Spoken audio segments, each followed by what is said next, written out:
Je relis pour vous. Grâce à toi, on rebâtira sur d'anciennes ruines. Tu relèveras les fondations des générations passées. On t'appellera réparateur des brèches, celui qui restaure les sentiers, qui rend le pays habitable. Amen. Conduisons le passage de Ésaïe. On se rend compte que Dieu parle à Israël. Et quand nous voyons les promesses que Dieu fit pour la naissance de ce peuple, pour la naissance de ce pays, c'est afin que ce pays devienne une source de bénédiction pour tous les hommes, pour toutes les nations. C'est ce que Dieu dit à Abraham, qui est le père d'Israël. Abraham, Isaac, Jacob, les 12 tribus d'Israël. On sait aussi, qui est écrit dans Michée 5 et au verset 1, « Et toi, Bethléem, Ephrata, petite d'entre les villes de Judée, de toi naîtra celui dont les origines remontent aux temps anciens, au jour de l'éternité. » C'est-à-dire de toute éternité, il fut préparé. Quand nous regardons dans la parole de Dieu, on se rend compte que c'est du peuple d'Israël, du pays d'Israël, que sont venus les prophètes, que sont venus surtout Jésus-Christ, le béni. Jésus-Christ, celui qui bénit. Jésus-Christ, la bénédiction. Jésus-Christ, la grâce. Et surtout la Bible, la parole de Dieu. Donc, grâce à toi, on rebâtira sur d'anciennes ruines. Nous savons que le rêve de Dieu, le désir de Dieu, c'est que jamais un homme ne soit perdu. Dieu n'a jamais désiré que l'homme pêche. Jamais, jamais, jamais. Il a dit aux hommes qu'il fallait faire ça ou ça. Il a dit à Adam, Adam, tu ne feras pas ça. Et nous savons de quelle façon Adam a transgressé cet ordre, lui et sa femme. Mais il n'est pas le seul, parce que toute l'humanité a toujours péché. Il y avait au début une base. Adam et Ève ont été des gens merveilleux. Jusqu'au jour, bien sûr, où ils ont péché. On ne va pas faire leur jugement ce matin pour la bonne raison qu'ils ont péché certainement moins que nous.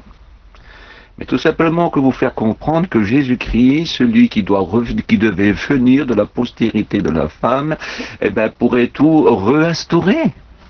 Écraserait la tête du serpent. Selon qu'il est écrit, Jésus-Christ lui dira au serpent, qu'on appelle le diable, dira l'homme ne vivra pas seulement de pain, mais de toute parole qui sort de la bouche de Dieu. Donc, grâce à toi, on rebâtira comme avant. La postérité de Adam et Adam lui-même et Ève eux-mêmes est bénie par cette promesse, par cette foi dans cette promesse. On ne va pas rentrer dans tous les détails, ça serait beaucoup trop grand. Tu relèveras les fondations des générations passées. Tu relèveras. C'est-à-dire tout ce qui a été bafoué, tout ce qui a été cassé. Non, non. Toi, tu relèveras. Tu relèveras. Jésus-Christ, vous le savez très bien, qu'il n'est pas venu pour juger le monde, mais sauver le monde. Et on t'appellera alors réparateur des brèches. On le verra plus tard. On t'appellera restaurateur des brèches. Celui qui restaure les sentiers. Bien sûr. Christ n'est-il pas appelé la parole de Dieu ? N'est-il pas une lampe sur notre chemin, une lumière sur notre sentier? Est-ce que nos vies, nos pas ne sont pas dirigés par la parole de Dieu? N'est-il pas écrit que le jeune homme, c'est-à-dire l'homme fort, dans toutes ses possibilités, dans toutes ses capacités, même s'il serait roi, ce n'est pas à lui à conduire, c'est pas parce qu'il irait dans l'erreur, mais c'est au Tout-Puissant. Et la Bible dit, c'est toi qui rends le pays habitable. Et on se rend compte plus que jamais, vous savez qu'il y a 5 continents. Et on sait très bien que Jésus a été prêché sur les 5 continents, vu que dans certains continents où on a du mal à avoir accès, c'est parce qu'il y a persécution pour les chrétiens. Cela veut dire que l'évangile a passé. Et puis il nous rend le pays habitable. Il n'y a pas un pays où Dieu, aucune nation, où Dieu n'est pas, où Dieu ne veut pas bénir. Il est écrit que sa parole court, et que son esprit remplit la terre comme l'eau remplit les fonds des mers. C'est ce que la Bible dit. Donc on se rend compte que la parole de Dieu est partout. Il rend le pays habitable, si bien qu'aujourd'hui, dans nos situations les plus difficiles, les plus périlleuses, nous savons vivre, nous savons habiter, parce que grâce à lui, Je comprends tellement, tu vois, des gens que je comprends pas, peut-être parce qu'il y a des moments qui ne sont pas remplis de l'Esprit Saint, quand ils disent j'en ai marre d'ici, j'en ai marre de ce patelin, j'en ai marre de cette vie-là, j'en ai marre de cette ville-là, et j'en ai marre de ça, et j'en ai marre de ça. Mais je peux vous garantir que si nous nous confions en lui, si nous sommes remplis de lui, de sa parole, de son amour, de sa présence, croyez-moi, partout on est bien. Il rend le pays habitable. Partout nous sommes lumière. Et même si le pays serait rempli de ténèbres, nous sommes lumière. Et les ténèbres sont obligées de reculer. Ce que je voudrais vous faire comprendre, pourquoi je vous dis ça. Écoutez, il rebâtira sous d'anciennes ruines. Il relèvera les fondations des générations passées. On t'appellera réparateur des brèches. Celui qui restaure les sentiers, qui rend le pays habitable. Ce que je voudrais essayer de vous faire comprendre ce matin, c'est l'épreuve de notre foi. L'épreuve de notre foi. Nous allons voir un petit peu ensemble. Si je lis par exemple dans 1 Corinthiens 13 au verset 11. Lorsque j'étais enfant, je raisonnais comme un enfant. Lorsque je suis devenu homme, j'ai aboli ce qui était de l'enfant. Écoutez, nous raisonnons ce que nous pensons. Nous raisonnons ce qu'on croit. Mais vous savez très bien qu'on peut aussi se tromper par de faux raisonnements. Je raisonnais comme un enfant. Mais j'ai grandi. C'est à dire, écoutez, c'est celui qui restaure les sentiers, qui rend le pays habitable. Il nous apprend, il nous montre. Il est écrit que l'Esprit Saint, l'Esprit de la vérité, nous conduirait dans toute la vérité, puis il est tellement fidèle qu'il demeurait éternellement avec nous si nous désirons toujours qu'il nous conduit et qu'il nous instruit. Et là, nous devons grandir et nous pouvons alors grandir. Quand j'étais un enfant, bien sûr, je raisonnais comme un enfant. C'est vrai, je pensais comme un enfant et j'agissais comme un enfant. Mais l'enfant doit grandir. Parce que si l'enfant reste petit, il y a une anomalie de croissance. C'est la croissance ne prend pas. C'est qu'il est gravement malade. Et qu'il est même en danger de mort. Donc l'enfant doit grandir, parce que s'il ne grandit pas, vous savez que il est très très difficile pour l'homme de faire véritablement, écoutez, carrière ici-bas, hein, d'être grand, d'être intéressant. Ici-bas, écoutez, la réussite, ce n'est pas permis à tout le monde, la réussite dans la vie d'ici-bas. Mais dans la vie de Dieu, nous pouvons réussir, nous pouvons grandir, nous pouvons, écoutez, devenir des gens capables. Car notre capacité ne vient pas de nous, elle vient de Dieu. Or, vous savez que la capacité de Dieu est infinie. C'est lui qui nous rend capables d'une alliance plus excellente. On doit grandir, on doit apprendre. Écoutez, ça s'appelle l'école de Dieu. L'école de Dieu n'est pas toujours facile. Écoutez, un enfant veut des choses, mais vous savez que ça va y faire du mal, vous lui refusez. L'enfant va bouder, l'enfant va pleurer. Mais seulement, l'enfant va grandir. Parce que vous refusez ce qui pourrait le détruire, vous refusez ce qui pourrait le faire mourir. Vous voulez l'aider parce que vous l'aimez. Ce n'est pas aux enfants à donner aux parents, mais aux parents à donner aux enfants. C'est-à-dire qu'un enfant ne pourrait pas se conduire, mais les parents veulent. Mais s'il fait une fugue, s'il se sauve, s'il n'est plus là, s'il refuse, écoutez, vous savez que dans une famille, un enfant, s'il n'est pas content, eh bien, on le punit. Oui, mais dans les choses de Dieu, si on n'est pas d'accord avec Dieu, on peut lui tourner le dos. Dieu ne peut pas vous retenir de force. Il n'a pas retenu de force les anges qui ont péché dans le ciel. Ils n'ont pas reconnu de force, écoutez bien, il n'a pas reconnu de force ceux qui se sont révoltés. Il n'a pas voulu qu'ils le font. Ils ne pouvaient rien faire, ils lui ont tourné le dos. Leur orgueil est rentré en eux, ils ont voulu faire à leur façon. Mais ça, il n'avait pas de place pour eux, alors à ce niveau-là. Vous savez de quelle façon il fut précipité. Oh, bien sûr, vous me direz, oui, mais eux, c'est pas des hommes, ils voyaient et tout ça. Oui, je suis d'accord. Plus moyen de pardon pour eux, c'est vrai, ils sont partis. Nous, on ne dit pas qu'il n'y a plus moyen de pardon. Mais malheureusement, nous avons vu des gens qui nous ont déjà quittés, qui ont quitté, pas nous, mais le Christ surtout, ils sont partis. Ce que nous désirons par-dessus tout, c'est ne surtout pas juger qui que ce soit. Ce que nous voulons, c'est que tout le monde soit béni par le Maître Jésus. Il nous faut grandir, l'enfant doit croître.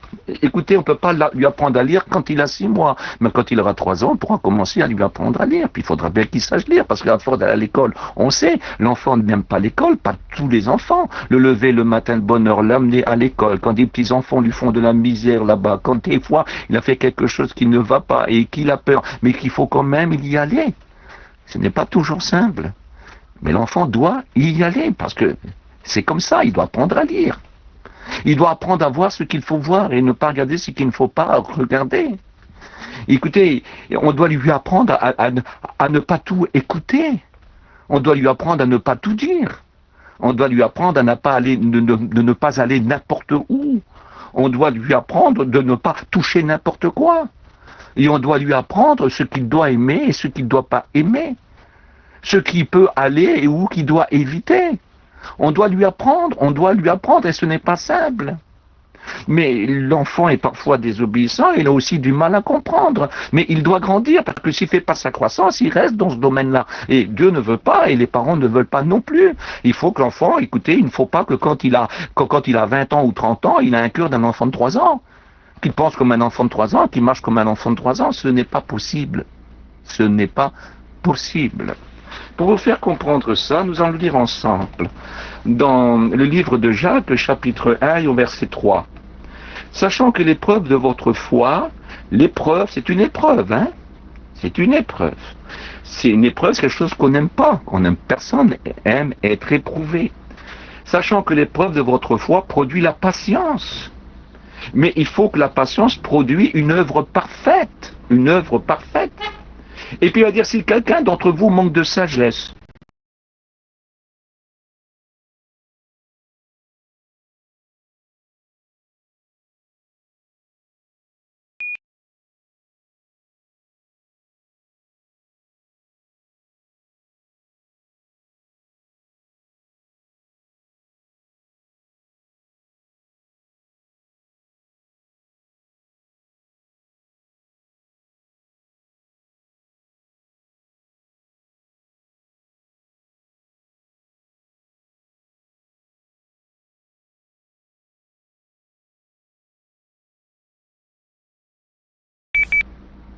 qui la demande à Dieu, qui donne à tous libéralement et sans faire de reproches, et elle lui sera donnée. Je recommence. Attendez. Si quelqu'un d'entre vous manque de sagesse, qui la demande à Dieu, qui à tous libéralement et sans faire de reproches, elle lui sera donnée. Si quelqu'un reconnaît qu'il manque de sagesse, or vous savez qu'il est écrit dans la parole de Dieu, que Dieu mit dans le cœur de Oholiab et de Betsaléel de la sagesse, afin que artistement ils puissent ciseler les ustensiles du temple. C'est une sagesse qui vient de Dieu. Cette sagesse-là, c'est une capacité. C'est de la capacité chrétienne. Et justement, l'épreuve de notre foi, c'est pour nous accorder la capacité chrétienne, si on est d'accord, si on est prêt à lui demander. Si ce matin, vous voulez rentrer en vous-même et voir ce qui ne va pas et ce qui ne va pas. Moi, tous les matins, et des fois dans la nuit, et des fois dans la journée, des fois dans l'après-midi, je demande à Dieu. Je dis, Seigneur, personne ne me connaît mieux que toi. Tu sais ce que j'étais avant de te rencontrer, et je sais ce que je pourrais devenir si je ne serais plus avec toi. Seigneur, tu vois aussi mes incapacités, tu vois où ça ne va pas. Je sais très bien que je ne suis pas parfait, personne de vous est parfait, c'est ce qui est écrit. Quand le parfait apparaîtra, ce qui est partiel, c'est-à-dire imparfait, disparaîtra, car alors nous serons tels que lui. Et je demande, tu sais ce que je vaux, tu sais ce que ma chair est. Et si je ne serais plus avec toi, je serais pire qu'avant, avant que je te connaisse. C'est marqué, c'est pas moi qui le dis, c'est Jésus-Christ lui-même qui a cité ces choses. Donc je sais ce que je vaux, la chair des désirs contraires à ceux de l'esprit. Mais je ne peux pas rester toujours comme un vaincu, je ne peux pas rester non plus dans la défaite. Je suis appelé vainqueur plus que vainqueur, par celui qui me fortifie, par celui qui m'a aimé. Et je peux tout faire par celui qui me fortifie, c'est écrit. Et je suis bien obligé d'y croire véritablement. Écoutez, j'ai le droit de faire une croissance. J'ai le droit de faire ma croissance jusqu'à quand qu'il revient. Et il me rendra encore, bien sûr, encore meilleur et encore plus fort. Lui, il est parfait. Je reste toujours imparfait. Je suis toujours en lutte, en lutte, en lutte. Parce que ma chair a des désirs contraires à ceux de Dieu, à ceux de l'Esprit, à ceux de Jésus. Mais l'Esprit de Dieu, l'Esprit de la vérité, me conduit en Dieu et puis me montre ce qu'il faut et ce qu'il ne faut pas faire. Alors, tellement que je me sens faible, si quelqu'un parmi vous manque de sagesse, c'est-à-dire qu'aujourd'hui, tu peux être très très bien, mais hier, tu n'étais pas terrible. Et demain, tu seras peut-être pas terrible. Mais si ça arriverait, si tu vois une faiblesse en toi, si tu vois que tu as raté un examen, si sur la terre ici-bas, les écoles donnent des classes de rattrapage, imagine-toi le Seigneur. Celui qui avait envoyé le serviteur de Abraham pour chercher une femme pour le fils d'Abraham, Isaac, avait pris avec lui des vêtements de rechange. Parce qu'il y a le printemps, il y a l'été, il y a l'automne et l'hiver, la route est longue. On a besoin parfois d'être changé. Et je vous demande dans le nom de Jésus de le comprendre. Il est écrit, si quelqu'un parmi vous reconnaîtrait qu'il manque de sagesse, eh bien écoutez, qu'il la demande à Dieu, au nom de Jésus-Christ, qu'il la demande à Dieu, comme c'est simple. Et Dieu, qui donne à tous libéralement et sans faire de reproches, il ne fera pas de reproches si tu trouves que tu te sens faible, incapable, si tu manques de capacité chrétienne. Il ne te fera pas de reproches si tu lui demandes de la capacité, si tu lui demandes pardon pour ta faiblesse, pour tes incapacités, pour ton retard dans la croissance, que peut-être tu as été négligent, croyant qu'on peut faire n'importe quoi et ce qu'on veut. Mais si tes yeux s'ouvrent ce matin, et que tu lui demandes de la capacité, moi j'en demande tous les jours, je vous l'ai dit, dans la nuit, le matin, l'après-midi, le soir, je demande souvent, tu sais qui je suis, tu sais ce que je vaux, mais avec toi tu sais ce que tu veux que je deviens. Alors Seigneur, je sais que tu ne me fais aucun reproche. Il ne fait aucun reproche à ceux qui reconnaissent qu'ils ont besoin de sa force, d'être aidés par lui. Il nous a toujours appelés petits enfants. L'apôtre Jean dit petit enfant. Nous sommes des petits enfants. Mais dans la main de notre Dieu, s'il nous tient par la main, si Jésus-Christ nous tient l'autre main, et si le Saint-Esprit nous remplit du Saint-Esprit, et que la parole de Dieu est une lampe à nos pieds, une lumière sur notre sentier, alors nous pouvons marcher sur les serpents, sur les scorpions, sur toute la puissance de l'ennemi. Rien ne pourra nous nuire. Nous avons besoin d'y croire. Est-ce que tu veux le croire, mon ami, mon frère que j'aime? Est-ce que tu veux le croire? Il ne te fait pas de reproches. Si ta faiblesse te fait mal, si ton incapacité te fait mal, si tu ne veux pas rester dans ton état de pauvreté spirituelle, si tu veux devenir riche en Dieu, écoute, tout le monde n'a pas une foi transporté les montagnes, mais tout le monde peut devenir un géant de la foi, devenir un géant de la fidélité. Tu peux devenir un héros dans la fidélité. Le Christ ne dit-il pas, Antipas, mon témoin fidèle? Il y a des témoins fidèles.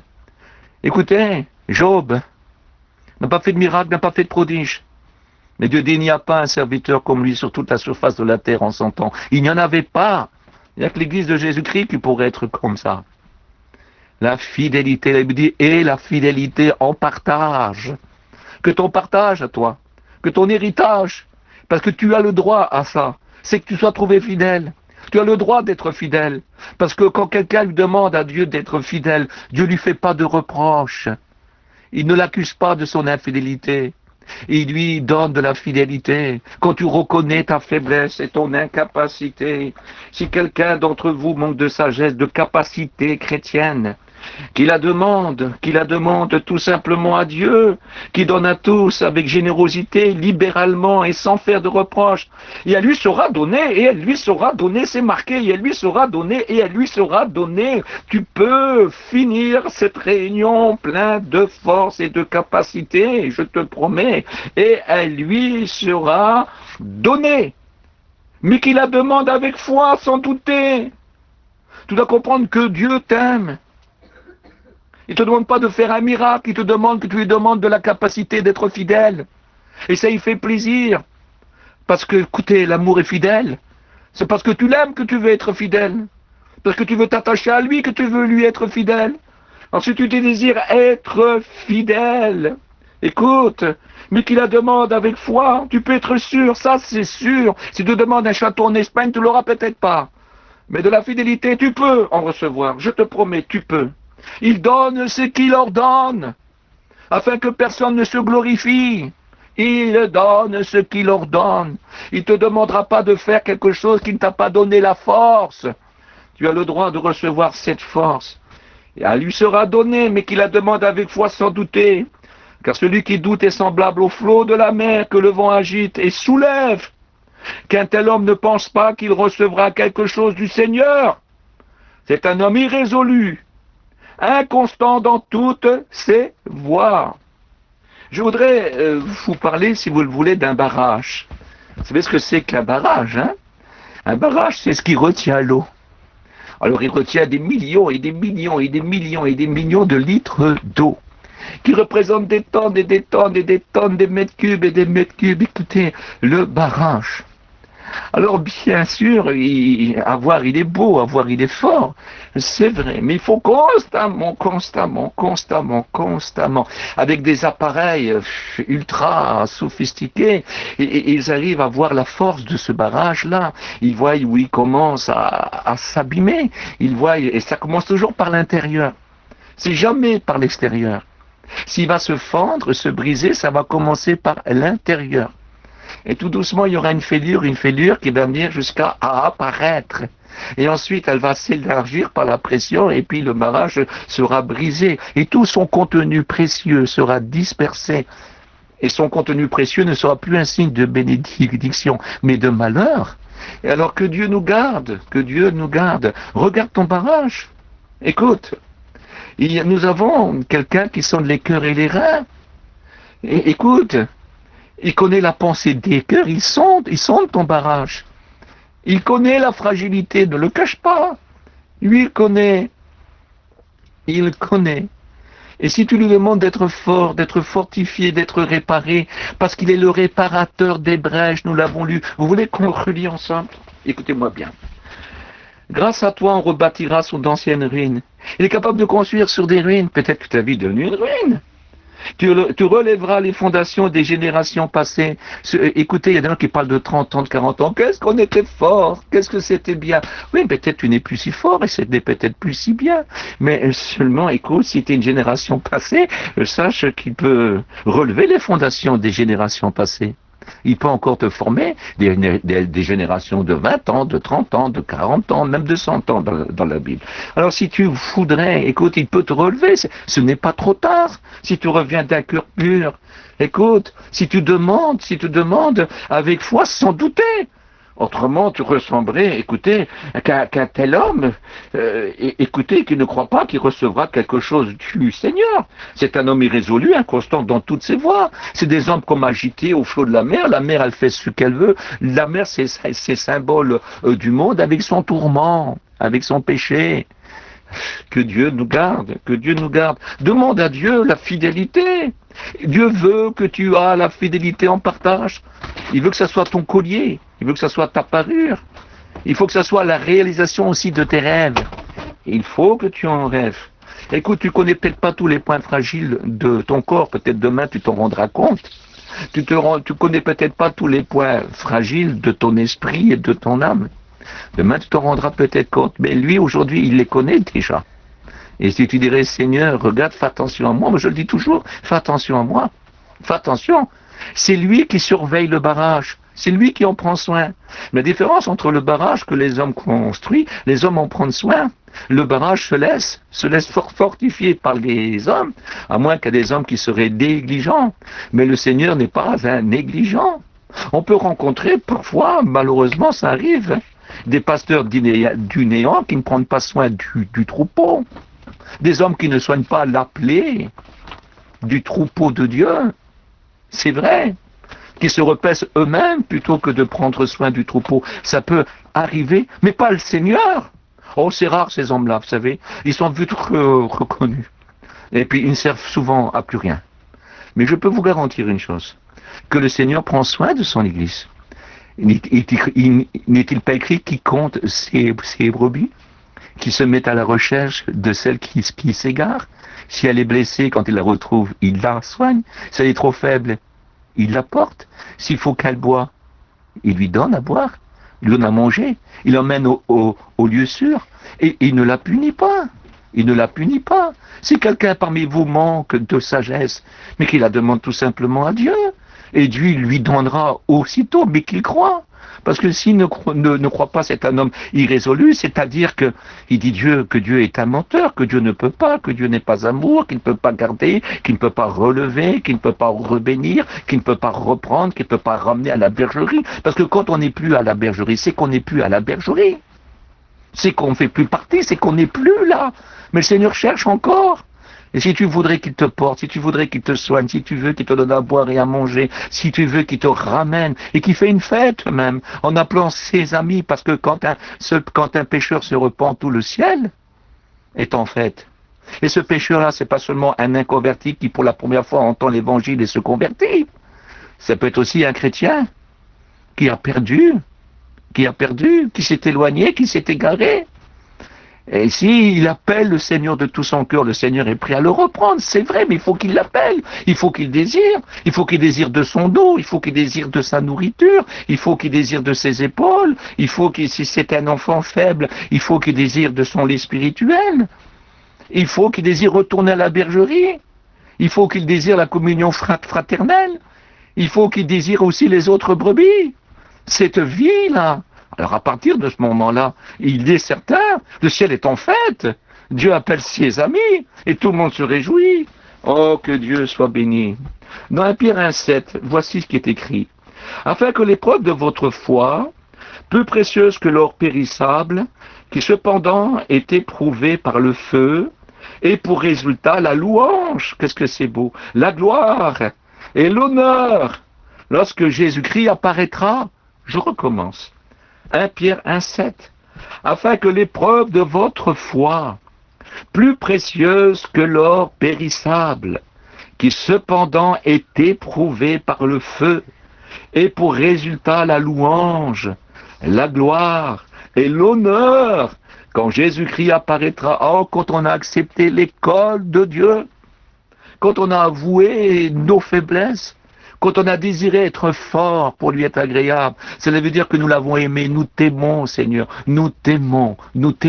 Mais toi seul peux nous donner la preuve de le prouver. Seigneur, n'as-tu pas dit que l'amour de Dieu est répandu dans nos cœurs par le Saint-Esprit qui nous a donné? Ce n'est pas toi qui a dit par l'apôtre Jean, celui qui n'aime pas ne connaît pas Dieu, parce que Dieu est amour. Il nous donne de l'amour pour Dieu, il nous donne de l'amour pour notre prochain, il nous donne de l'amour pour nos ennemis même.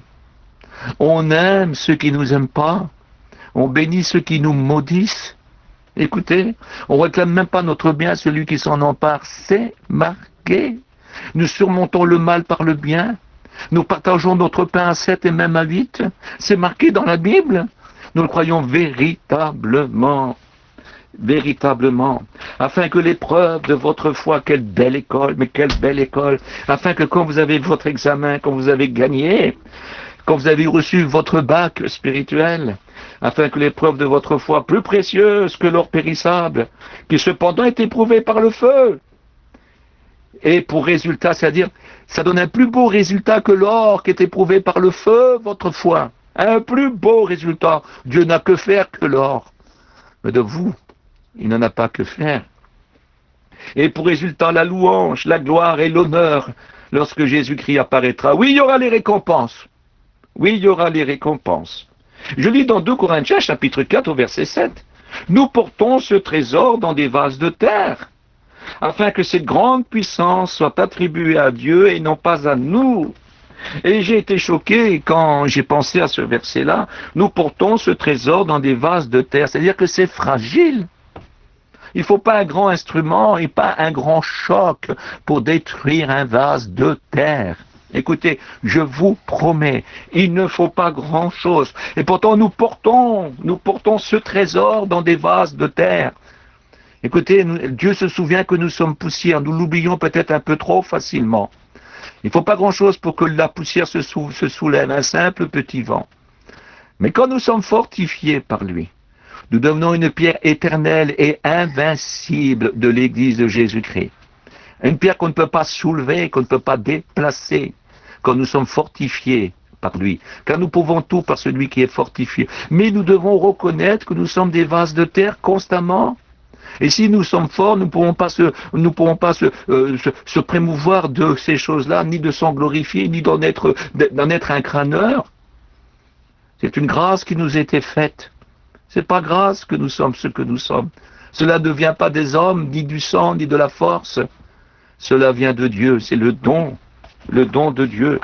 Nous portons ce trésor dans des vases de terre afin que cette grande puissance, vous vous rendez compte, cette grande puissance que nous transportons, afin que cette grande puissance soit attribuée à Dieu et non pas à nous. Je lis le dernier verset, j'arrête là. 1 Corinthiens 4:2. Du reste, ce qu'on demande de chaque dispensateur, c'est qu'il soit trouvé fidèle. Je veux que nous soyons fidèles, mais il sait qu'on ne peut pas l'être sans lui. Il sait qu'on ne peut pas l'être sans son aide. Il n'y a que les gens sincères, pour qui Dieu a une grande importance. Il n'y a que ceux qui ont un amour réel pour Dieu, qui désirent cette fidélité. Il n'y a que ceux que quand ils font mal, ils sont malheureux, ils pleurent. C'est vrai que le chrétien n'est pas toujours parfait, c'est pas un homme parfait, mais quand il s'en rend compte, il en souffre. Il en souffre énormément. Ce mauvais péché qui paraît beau seulement avant de l'avoir fait. Mais quand nous l'avons fait, il se retourne et il nous regarde. Et on voit toute l'horreur de son visage. On voit toute l'horreur qu'il produit. Alors on est malheureux et on pleure. Et tant que la communion avec Dieu n'est pas refaite, on est les gens les plus malheureux de la terre. Les plus malheureux de la terre. Le plus grand riche qui a le plus grand des pouvoirs et la plus grande gloire. Si il aime Dieu et quand il a fait un impair, quand ça ne marche pas, ce qu'il a fait n'est pas beau, il oublie son pouvoir, il oublie sa richesse, il oublie tout. Il est le plus malheureux du monde. Et voyez-vous, même le plus pauvre, même qui serait malade et qui dormirait sur un carton, sous un pont, quand il a péché, il oublie sa misère, il oublie sa souffrance, il oublie sa petite condition, il oublie son pont et son carton, il oublie tout, il pleure. Il a péché, c'est le plus grand des malheureux. Et tant que la paix n'est pas refaite avec son Dieu, il est le plus malheureux de la terre. Et voyez-vous, ce n'est pas la richesse ni la pauvreté qui fait la différence, qui apporte chez le véritable chrétien la paix et la joie. C'est la fidélité que Dieu nous donne. Nous pouvons être fidèles. Il se souvient que nous sommes poussière, donc il sait qu'on a besoin de lui. On ne pourra pas tenir contre l'épreuve de ce monde, contre les tempêtes, contre la mer agitée. On ne peut pas tenir. La tempête emportera la poussière d'une façon, mais si c'est une pierre d'un poids éternel, une pierre puissante, alors c'est différent. Et ça, d'où savons que c'est l'amour de Dieu qui nous entoure. C'est l'amour de Dieu par le Saint-Esprit qui nous remplit et qui fait à ce moment-là la différence sur la balance. Un poids éternel de gloire. Et la mer peut s'agiter et le vent peut souffler comme il veut. La pierre ne se déplace pas. Que Dieu soit béni. Que Dieu, nous portons ce trésor dans des vases de terre afin que cette grande puissance soit attribuée à Dieu et non pas à nous. Du reste, ce qu'on demande à chaque dispensateur. Nous sommes la lumière du monde, qu'on soit chrétien ou qu'on soit serviteur. On est la lumière du monde, le sel de la terre. Ne croyez pas que c'est les serviteurs qui amènent tous les âmes à Dieu. La plupart des inconvertis, quand ils viennent à l'église, ils sont déjà gagnés à 50% par ceux qui les ont emmenés, et pas l'église de Jésus-Christ. Quelle importance. Vous êtes des dispensateurs de la grâce de Dieu. Écoutez, du reste, ce qu'on demande de chaque dispensateur, c'est qu'il soit trouvé fidèle, pleine importance. 1 Corinthiens 4 au verset 2. Donc vous pouvez y arriver. Le Seigneur veut que vous soyez fidèles. Mais quelle bonne nouvelle!